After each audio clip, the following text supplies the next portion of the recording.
نحمده ونصلي على رسوله الكريم أما بعد فأعوذ بالله من الشيطان الرجيم بسم الله الرحمن الرحيم يا أيها الذين آمنوا قوا أنفسكم وأهليكم نارا وقودها الناس والحجارة وقال النبي صلى الله تبارك وتعالى عليه وسلم طلب العلم فريضة على كل مسلم او كما قال علیہ الصلاۃ والسلام نہ ہو تعلیم تو زندگی اچھی نہیں لگتی، نہ ہو تعلیم تو زندگی اچھی نہیں لگتی، ہمارے ملک میں ناخواندگی اچھی نہیں لگتی، تعلق علم سے رکھنا بلندی کی علامت ہے، تعلق علم سے رکھنا بلندی کی علامت ہے، جہالت سے تمہاری دوستی اچھی نہیں لگتی۔ قابل صدر احترام حضرات علماء کرام، عزیز طالبات اور پسر پردہ تشریف فرما میری پیاری ماں اور بہنوں، السلام علیکم ورحمۃ اللہ وبرکاتہ۔ اتنے شعر میں بات کرنا ہے تو مشکل، لیکن بات کرنے سے پہلے میں گزارش کروں گا یہاں طالبات جو موجود ہیں ان سے اور جو معلمات ہیں ان سے کہ ذرا تھوڑے تھوڑے فاصلے سے آپ یا تو بیٹھ جائیں یا کھڑی ہو جائیں، اور عورتوں کے ساتھ چونکہ بچے بھی ہیں تو بڑے پیار سے بڑے ادب اور احترام سے ان سے گزارش کریں کہ وہ خاموش ہو جائیں۔ یقیناً صبح سے آپ یہاں موجود ہے، وقت کافی ہو گیا تو بچے پریشان کر رہے ہوں گے، یا تو بچوں پہ لانا نہیں تھا لیکن جب لے آئی ہے تو جتنا ہو سکے انہیں خاموش کرنے کی کوشش کریں۔ ہمارے حضرت تشریف لا چکے ہیں، بہت جلد انشاءاللہ یہ پروگرام مکمل ہو جائے گا۔ میری پیاری ماں اور بہنوں، میں بس چند منٹ میں اپنی بات پوری کر لوں گا، حضرت تشریف فرما ہے، آپ کے سامنے بولنا ہے کہ وہ مستعفی ہے۔ پہلی بات تو یہ کہ قرآن کریم میں اللہ تعالیٰ نے یہ ارشاد فرمایا یا ایھا الذین آمنوا قوا انفسکم واہلیکم نارا، کہ اے ایمان والو تم اپنے آپ کو اور اپنے گھر والوں کو جہنم کی آگ سے بچاؤ، اور اس آگ سے بچاؤ وقودھا الناس والحجارہ، جس کا ایندھن دنیا کے ایندھن کی طرح لکڑیاں نہیں ہے بلکہ اس کا ایندھن انسان اور پتھر ہے۔ اس آیت کریمہ سے ہم مسلمانوں کو یہ پیغام اور سبق ملتا ہے کہ ہم جس طریقے سے دنیا کے اندر اپنے بچوں کے آرام اور راحت کا خیال کرتے ہیں، ہماری یہ فکر ہوتی ہے کہ ہمارے بچے دنیا کے اندر سکون بھری زندگی گزارے۔ ہر والد اور والدہ کی یہ تمنا ہوتی ہے کہ اس کا بچہ اور بچی دنیا کے اندر کسی پریشانی کے اندر مبتلا نہ ہو۔ اسی طریقے سے ہم مسلمانوں کی یہ ذمہ داریاں بنتی ہے، ہر والد اور والدہ کی یہ ذمہ داری بنتی ہے کہ وہ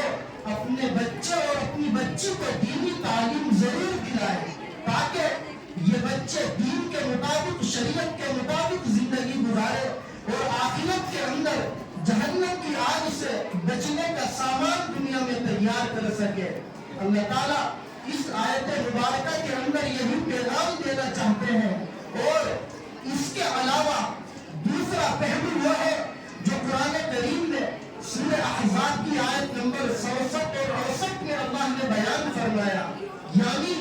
اللہ تعالیٰ یہ ارشاد فرماتے ہیں کہ کل قیامت کے دن جب اللہ تعالیٰ نافرمان بچوں کو معلوم کریں گے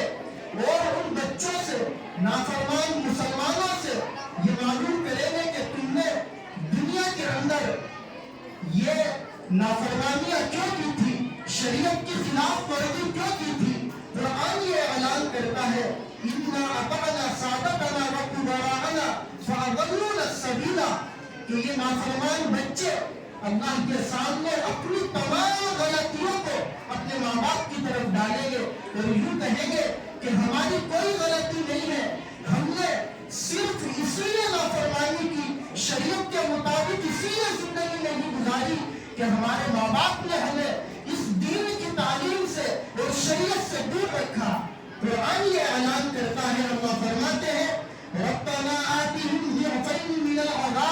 کہ کل قیامت کے دن یہ نافرمان بچے اور یہ نافرمان بچیاں اپنے غلطیوں کا، اپنے گناہوں کا سارا خمیازہ اپنے ماں باپ کے سروں پر ڈال کر کے کہیں گے اے ہمارے پروردگار، ہماری غلطیوں کی وجہ سے، ہماری نافرمانیوں کی وجہ سے، جو کہ ہمارے ماں باپ اور بڑے مجرم ہیں، اس لیے آپ ان کو ڈبل سزا دیجئے۔ اور اتنا ہی نہیں بلکہ یہ نافرمان بچے کہیں گے وَلْعَنْهُمْ لَعْنًا كَبِيرًا، اے ہمارے پروردگار، آپ ہمارے ماں باپ اور بڑوں پر لعنت فرمائیے، اپنی رحمت سے ان کو دور کر دیجئے۔ تو صرف میں یہ کہنا چاہتا ہوں کہ اگر ہم نے اپنی بچیوں کو اور اپنے بچوں کو دینی تعلیم سے دور رکھا، شریعت سے دور رکھا، شریعت کے مطابق ان کو زندگی گزارنے کی تعلیم نہیں دی، تو کل قیامت کے دن یہ ہمارے لیے دوزخ میں جانے کا ذریعہ بنیں گے، آخرت میں وبال کا ذریعہ بنیں گے۔ اس لیے ہم اپنے بچوں کی دینی تعلیم کی ضرور فکر کریں اور اپنی بچیوں کو دینی تعلیم سے ضرور آراستہ کریں۔ حضرت عمر رضی اللہ تعالی عنہ باقاعدہ یہ فرمایا کرتے تھے علموا نساءکم، کہ لوگوں تم اپنی عورتوں کو بھی تعلیم دیا کرو۔ معلوم یہ ہوتا ہے کہ جیسے دین کا علم حاصل کرنا مرد کے لیے لازم ہے، اسی طریقے سے شریعت کا علم حاصل کرنا ایک عورت کے لیے، ایک بچے کے لیے بھی لازم اور ضروری ہے۔ اللہ تعالیٰ جزائے خیر عطا فرمائے مولانا جاوید صاحب قاسمی دامت برکاتہم کو، جنہوں نے اس علاقوں کے لیے یہ جامعہ زیتون للبنات قائم فرمایا، اور اسی کے اندر چونکہ اس کا نام ہی ایک زیتون درس اسکول ہے، تعلیم کا انہوں نے دنیاوی نظوری کیا۔ ہمارے حضرت یہاں تشریف فرما ہے، حضرت نے ہمارے یہاں مدرسے کا جو تعارف لکھا، اس تعارف میں آپ نے جو باتیں لکھی تھی میں سمجھتا ہوں کہ وہ ایک نص کی حیثیت رکھتی ہے، یعنی نص شرعی نہیں بلکہ مدرسوں کی جو تعلیم و تربیت ہے اس کے تعلق سے میں یہ کہوں تو بات بہتر نہ ہو۔ حضرت نے یہ لکھا تھا کہ اس زمانے کے اندر موجودہ حالات میں اسلامی تعلیمات میں مسلمانوں کی جو سب سے زیادہ ذمہ داریاں اہم ہیں ان میں سر فہرست بچوں کی تعلیم اور تربیت ہے۔ آپ نے لکھا کہ بچوں کی جو تعلیم ہے وہ دو حصوں میں تقسیم ہوتی ہے، ایک عصری تعلیم اور ایک مدارس کی تعلیم، لیکن صرف تربیت ایک ہی ہے اور وہ تربیت ہے اسلامی تربیت، یعنی جس تربیت کو مدرسوں کے اندر بھی ضروری سمجھا گیا، اسکولوں کے اندر بھی ضروری سمجھا گیا، وہ ہے اسلامی تربیت۔ اور اس کی اہمیت جتنی زیادہ مدرسوں کے اندر ہے اتنی ہی زیادہ اسکول کے اندر ہے۔ پھر آگے آپ نے لکھا تھا کہ تعلیم کے بعد میں سب سے زیادہ اہمیت معیار تعلیم کی ہے کہ کسی بھی تعلیم گاہ کے اندر جو کچھ پڑھایا جائے وہ پڑھ کر کے بچے اپنے میدان میں مقابلے کے اہل ہو اور آگے بڑھنے کی ان بچوں کے اندر صلاحیت موجود ہو۔ یہ میرے چند الفاظ حضرت کے اس لیے نقل کیے ہیں کہ ہمارے اس اسکول کے اندر جو زیتون گرد اسکول کے نام سے جانا جاتا ہے، معیاری تعلیم کا الحمدللہ نظم کیا گیا۔ مولانا نے جو کہ مجھ سے بہت سارے مسئلے میں آپ مشورے بھی کرتے رہتے ہیں، مستقل اس کی فکر کی کہ ہم اپنے اسکول کے اندر جو بھی پڑھائے وہ اعلیٰ درجے کا ہو، جو بھی تعلیم دی جائے وہ معیاری تعلیم ہو۔ اسی طرح یہ جو مدرسہ اس اسکول کے تحت چلتا ہے جامعہ زیتون للبنات، جس کا آج سالانہ دوسرا پروگرام ہے اور الحمدللہ 18 طالبات سند فراغت حاصل کر رہی ہیں، سب مبارکبادی کی مستحق ہے اور ان کے ماں باپ پیرنٹس بھی مبارکبادی کے مستحق ہے۔ یہ مولانا جاوید صاحب کی صرف 6 سالہ محنتوں کا نتیجہ ہے۔ 2018 کو 18 اپریل میں ہی اس کا افتتاح ہوا، لیکن 6 سال مکمل نہیں ہوئے۔ یہ ادارہ کہاں سے کہاں پہنچا، علاقے کے تمام لوگ اس سے واقف ہیں۔ میں مبارکباد دیتا ہوں مولانا کو کہ مولانا نے ماشاءاللہ معیاری تعلیم کا، اور حضرت نے جو لکھا تھا وہی کہ اسکول اور مدرسے کا مقصد ہے معیاری تعلیم کے ساتھ ساتھ اسلامی تربیت، اس پر مکمل کوشش کی۔ یہاں تقریباً 25 سے زیادہ معلمات موجود ہیں، مگر یہ بات آپ ذہنوں میں رکھے چونکہ بڑی تعداد میں یہاں وہ عورتیں موجود ہیں جو ادھر ادھر سے آئی ہوئی ہیں، اور یہ بات میں پھر کہا تھا اب تک سب کے سامنے نہیں آئی، میں ضروری سمجھتا ہوں یہ بات ذکر کروں کہ مولانا نے اچھی تعلیم کے لیے، معیاری تعلیم کے لیے آن لائن ٹیچرز کا بھی انتظام کیا،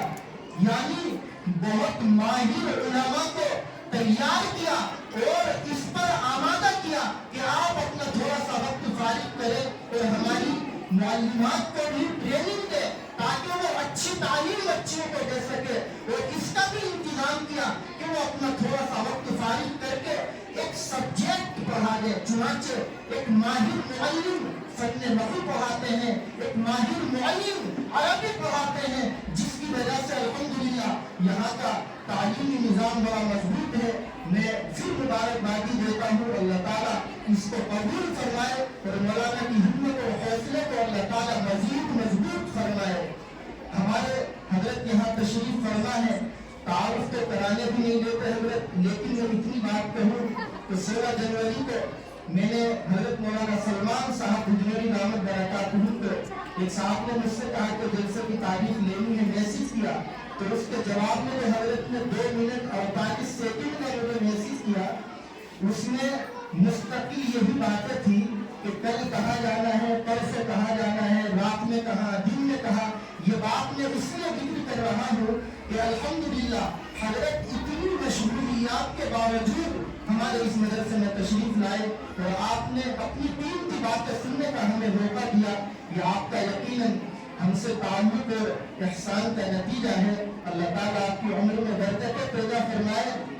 میں بڑے ادب و احترام کے ساتھ درخواست کرتا ہوں اپنے شیخ و مرشد حضرت اقدس مولانا سلمان صاحب بجنوری نقشبندی، استاد حدیث و مدیر ماہنامہ دارالعلوم دیوبند و خلیفہ حضرت مولانا پیر گلفتار صاحب نقشبندی سے کہ حضرت تشریف لائیں اور بخاری شریف کا آخری درس پڑھا کر اپنی قیمتی باتوں سے ہم سب کو مستفید فرمائیں۔